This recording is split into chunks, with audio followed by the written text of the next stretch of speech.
Wren had not meant to go so far. It started with a butterfly, orange and black, the kind her grandmother called a harvest wing, drifting just ahead of her through the tall grass at the edge of the festival grounds.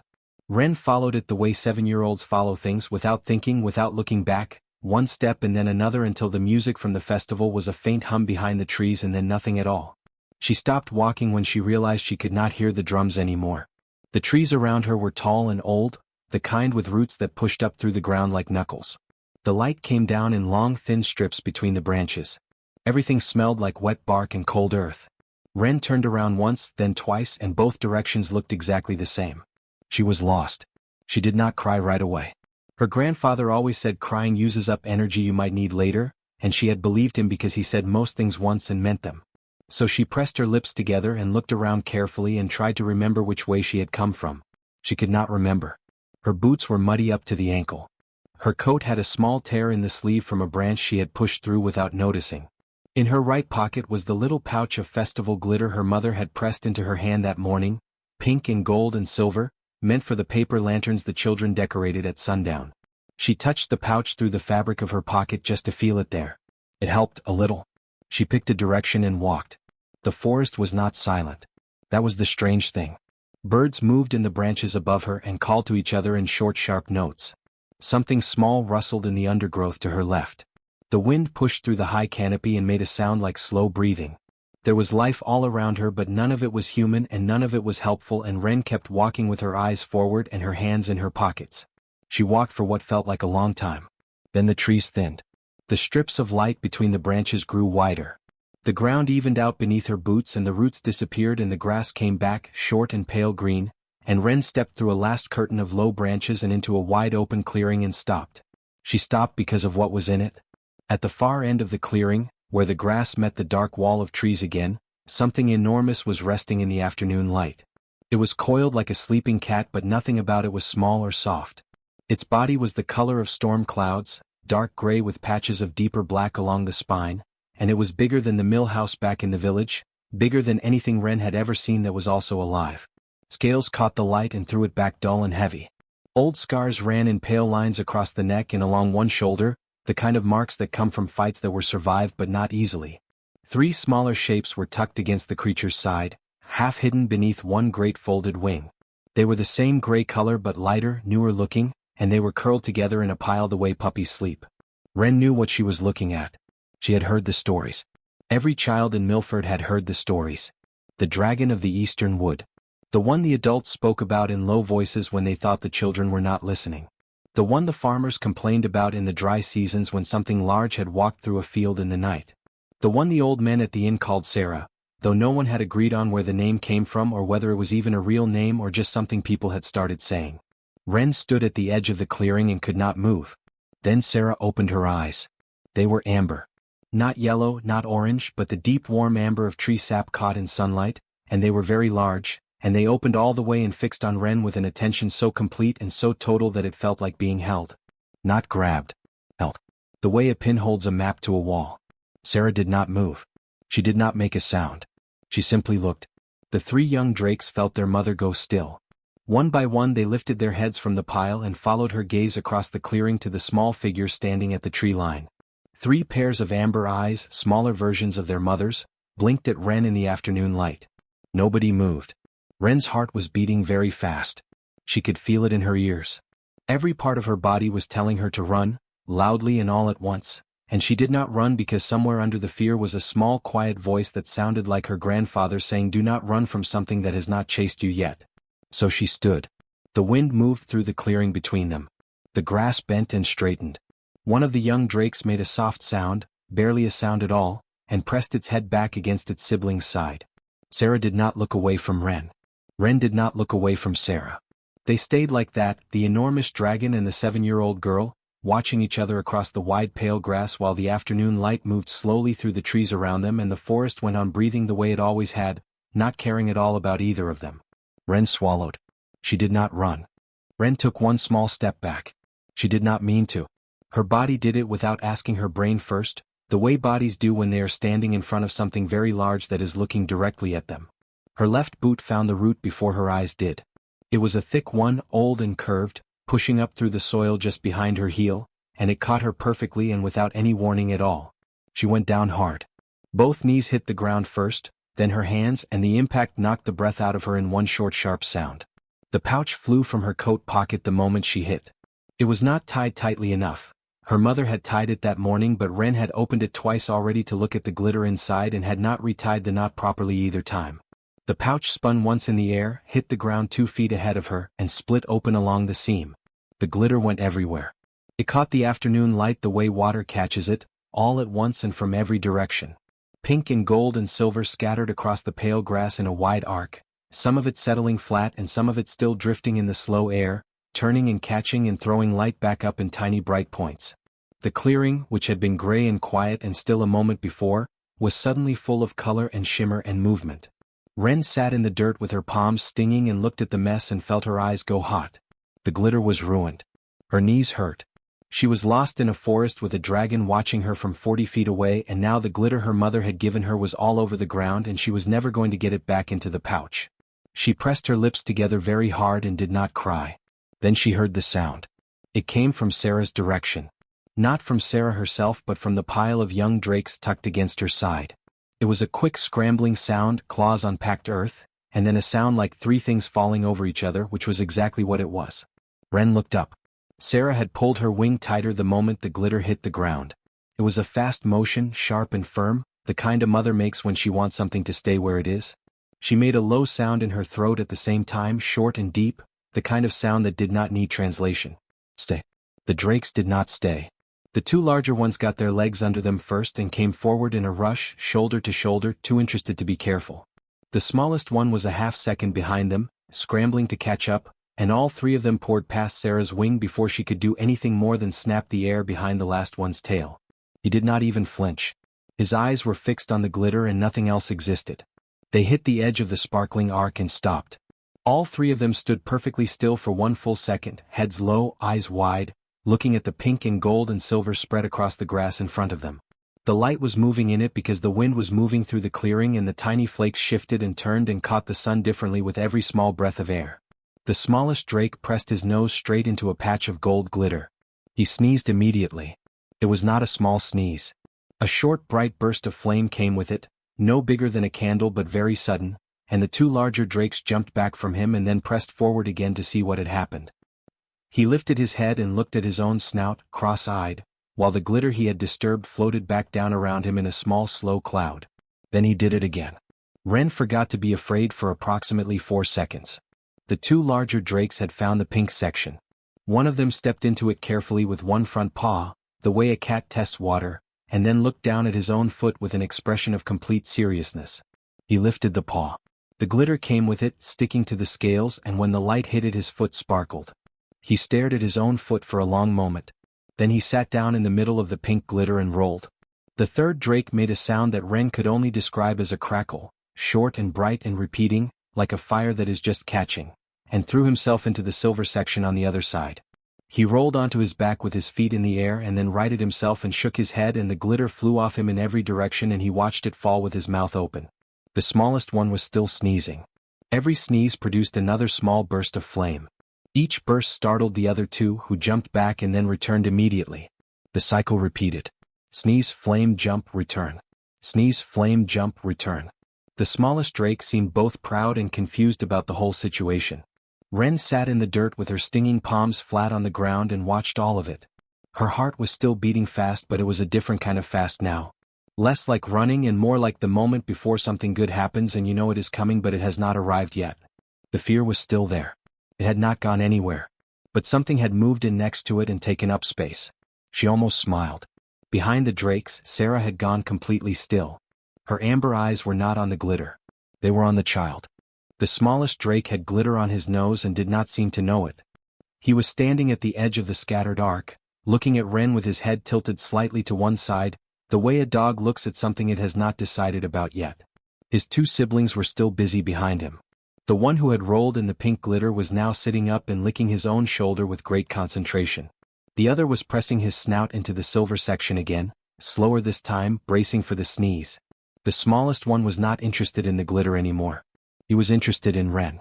She had not moved since she fell.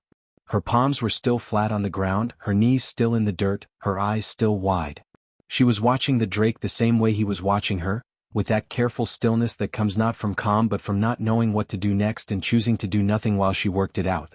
The drake took one step forward. Wren did not move. He took another. His claws made a small sound on the packed earth, a light precise tick with each step, and his nose was working constantly, pulling in information about her with every breath. She could see his nostrils moving. She could see the way his amber eyes caught the light and held it, the same warm color as his mother's but younger somehow, less settled, still figuring things out. He stopped about 4 feet from her and sat down. They looked at each other. Wren was aware of Sera behind the drake. She had not looked directly at the dragon mother since the drakes had rushed forward, but she could feel her presence at the far end of the clearing the way you feel a fire in a dark room even when you are not looking at it. Large and warm and capable of burning. She kept her eyes on the small drake and her hands flat on the ground, and she breathed as slowly and evenly as she could manage. Her grandfather had kept bees. He had taken her to see them once when she was 5 and she had been terrified, and he had told her to breathe slowly and keep her hands still and give them time to decide she was not a threat. She had stood in that garden for 10 minutes with bees landing on her arms and her grandfather standing beside her smiling, and not one of them had stung her. She thought about that now. Breathe slowly. Keep still. Give it time. The drake stood up again. He moved toward her, closer this time, stopping when he was just beyond arm's reach. His nose was still working. He stretched his neck forward, extending it as far as it would go without moving his feet, and sniffed the air directly in front of her face. Wren stayed still. He pulled his neck back, considered. Then he walked forward the rest of the way and dropped his nose to her left hand where it rested on the ground. The sniffing was thorough and serious. He went over every finger individually, then the back of her hand, then her wrist, then back to the fingers again. His breath was warm against her skin, warmer than she expected, and dry. She had always imagined dragons would smell like smoke. This one smelled like warm stone and something faintly sweet she could not name. Then he lifted his head and pressed his nose gently into the center of her open palm. It was so deliberate and so gentle that Wren felt her breath catch. The glitter on his nose transferred to her hand in a small warm circle, pink and gold against her pale skin. He held his nose there for a moment, not pushing, not pulling away, just resting it there with a lightness that did not match his size at all. Wren exhaled. It came out longer than she meant it to, all the held breath from the last several minutes releasing at once in one slow quiet stream. Her shoulders dropped half an inch. Her fingers, without her deciding to, curved very slightly upward, not grabbing, just acknowledging. She whispered, "Hello." Her voice came out smaller than normal. Barely a sound at all. But the drake heard it. His ears, flat against his head until now, lifted slightly. He pulled his nose back an inch and looked at her face with renewed attention, as though the sound had added new information he was still sorting through. Behind him, Sera moved. It was not an aggressive movement. It was a shift, a slow repositioning of her great body, her head lowering and extending forward on her long neck so that she was closer to what was happening without actually crossing the distance. Her amber eyes were moving constantly, tracking the drake, tracking the child, tracking the hands, tracking the face. Wren felt the attention like a change in air pressure. She did not look up. She kept her eyes on the small drake and her hand where it was, and she waited. Her heart was doing that fast thing again, but she breathed against it and it steadied somewhat and she stayed where she was. Sera read all of it. She read the child's hands, open and flat and still. She read the child's face, frightened but not aggressive, the eyes wet but not wild. She read the angle of the small body, folded in on itself, taking up as little space as possible. She read the voice, one small word offered quietly into the air between them like something being placed on a table rather than thrown. She read the absence of a weapon. The absence of a threat. The absence of anything that required a response with teeth or fire or force. Sera breathed out through her nostrils. Long and slow. She did not move to strike.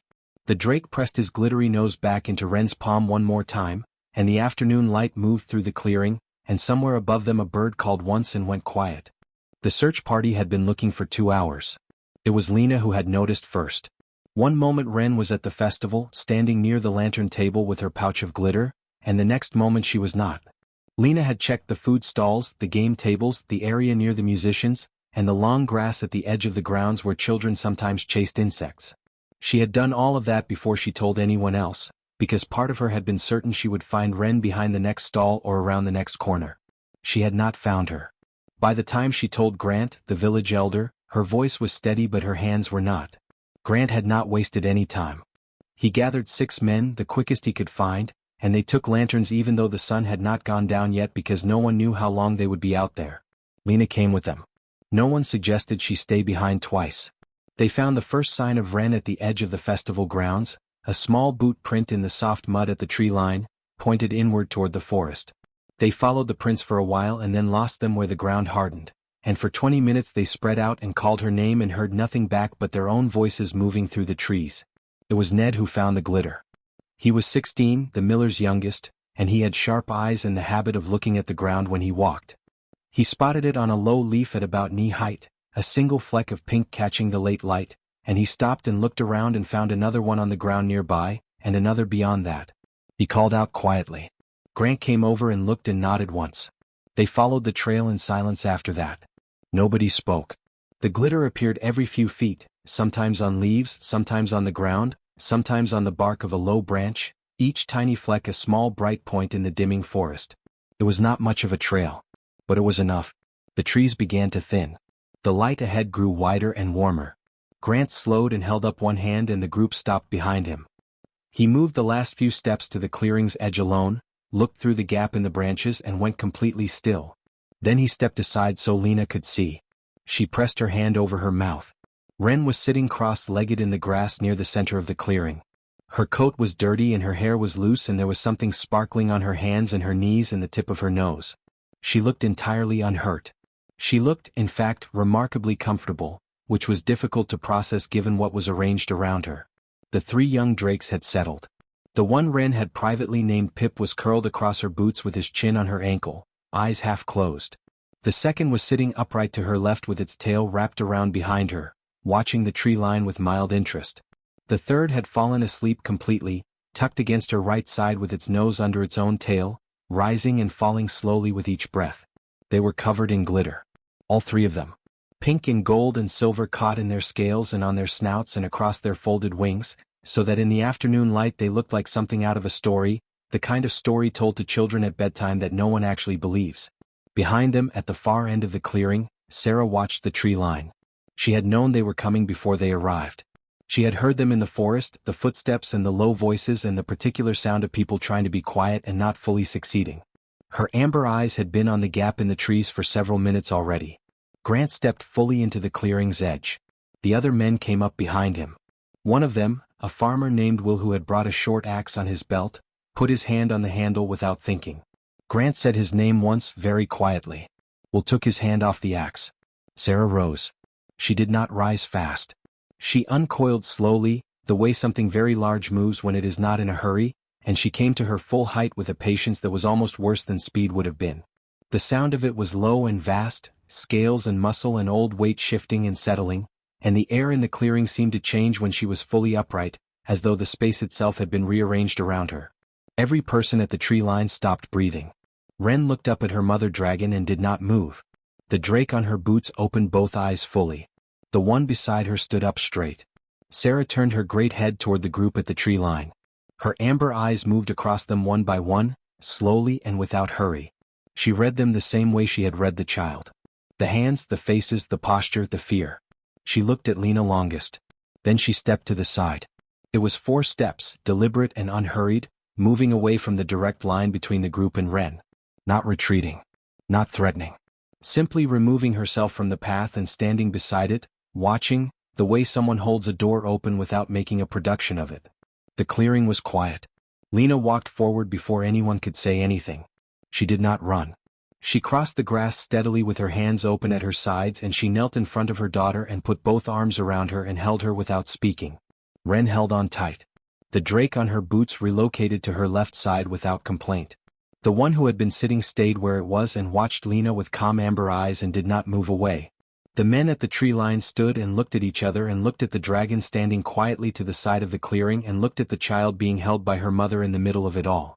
Not one of them had a word for what they were seeing. They had grown up with the stories. Every person in Milford had.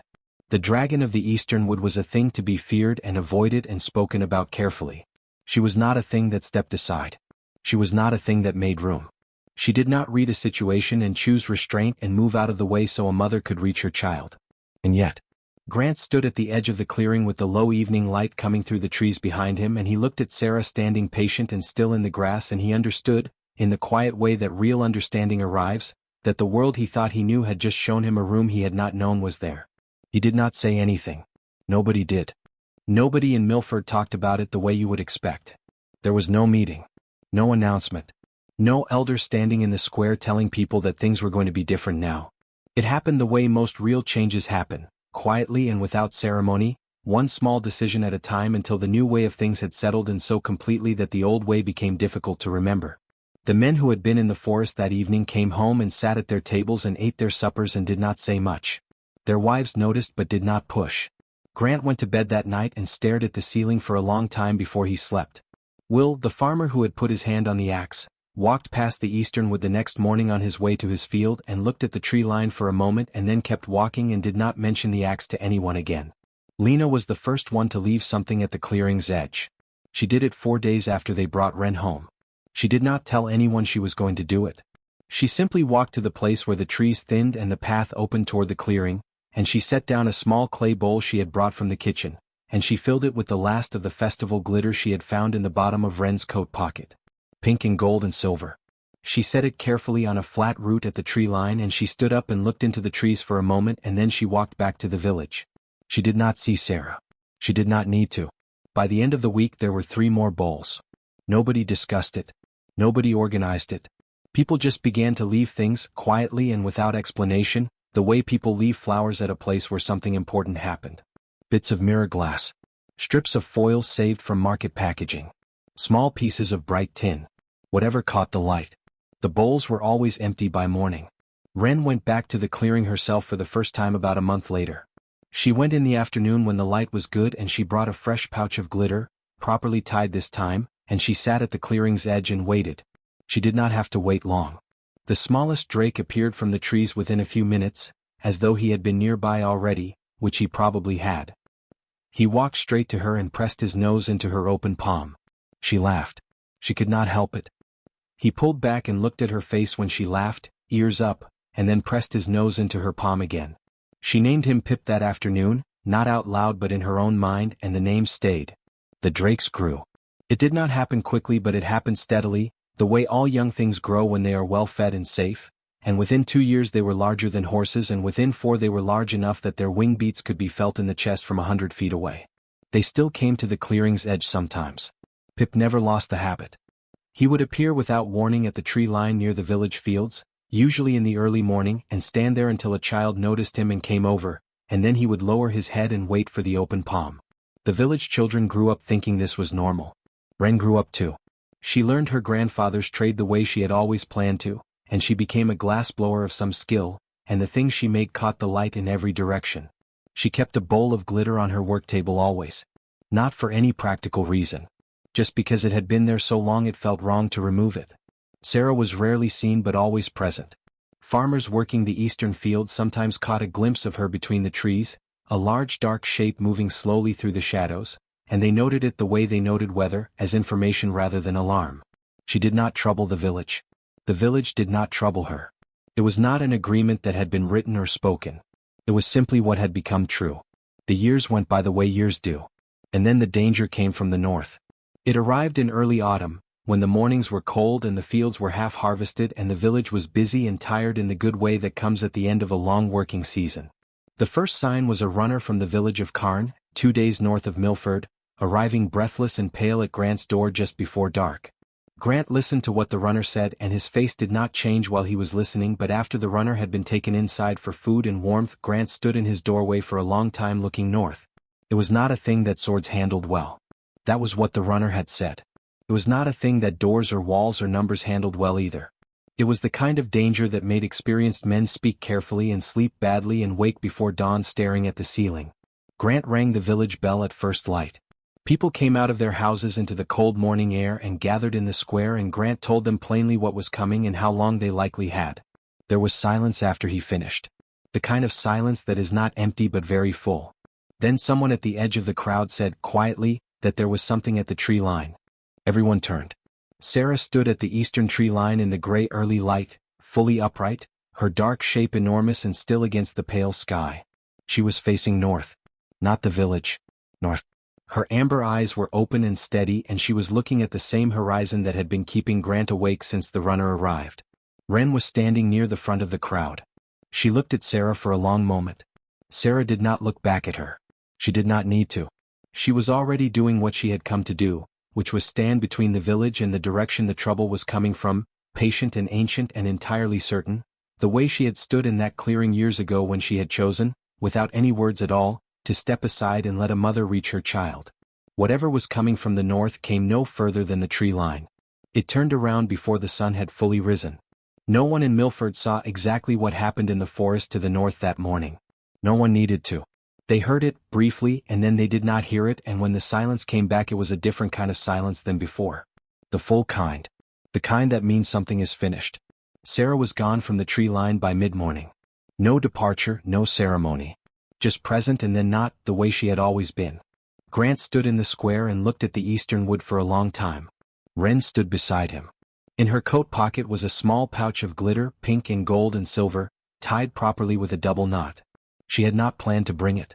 She had picked it up from her work table that morning without thinking, the way you reach for something familiar when the world feels uncertain. She walked to the clearing's edge alone that afternoon and set the pouch down beside the bowl her mother had left years ago, which was still there, worn smooth by weather but still holding its shape. She did not see Sera.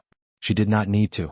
She stood at the tree line for a moment in the quiet afternoon, and then she turned and walked back to the village, and the forest went on the way it always had, breathing slowly, keeping its own counsel, not caring much about the stories people told about it, but remembering, in its own way, everything that had happened inside it.